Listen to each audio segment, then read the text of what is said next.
একটি ছোট গ্রামে ঘটেছিল এই অবাক করা ঘটনাটি। গ্রামের মাঝখানে ছিল একটি সুন্দর মসজিদ। সেখানে প্রতিদিন নামাজ পড়তে আসতেন একজন সম্মানিত ইমাম সাহেব।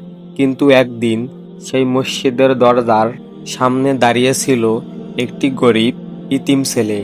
ছেলেটির নাম ছিল আব্দুল্লাহ। তার পরনে ছিল পুরনো কাপড় আর মুখে ছিল ক্লান্তির ছাপ।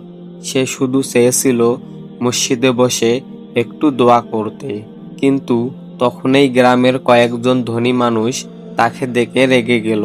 তারা বলল, এই ছেলে, তুমি এখানে কেন এসেছো? ছেলেটি শান্তভাবে বলল, আমি শুধু নামাজ পড়তে চাই। ধনী লোকগুলো রেগে গিয়ে বলল, তুমি গরিব, এখানে আসবে না। তারা তাকে মসজিদ থেকে বের করে দিল। ছেলেটি কাঁদতে কাঁদতে চলে গেল। সেই রাতে গ্রামের এক কোণে বসে ছেলেটি কাঁদতে লাগলো। সে আকাশের দিকে তাকিয়ে বলল, হে আল্লাহ, আমি তো শুধু তোমার ঘরে নামাজ পড়তে চেয়েছিলাম। সেই রাতে ইমাম সাহেব একটি অদ্ভুত স্বপ্ন দেখলেন। তিনি দেখলেন একজন নুরানি মানুষ তাকে বলছেন, তোমার গ্রামের একটি ইতিম ছেলেকে অপমান করা হয়েছে। পরের দিন সকালে ইমাম সাহেব সব জানতে পারলেন। তিনি গ্রামের মানুষদের বললেন, ইতিমকে কষ্ট দেওয়া বড় গুনাহ। সবাই লজ্জা পেল। তারা ছেলেটির কাছে গিয়ে ক্ষমা চাইল।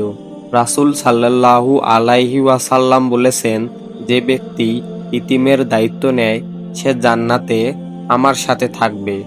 ভিডিওটি ভালো লেগে থাকলে লাইক দিন, কমেন্ট করুন, প্রিয়জনদের সাথে শেয়ার করুন এবং নিয়মিত আরও এমন ইসলামিক ভিডিও পেতে চ্যানেলটি সাবস্ক্রাইব করুন।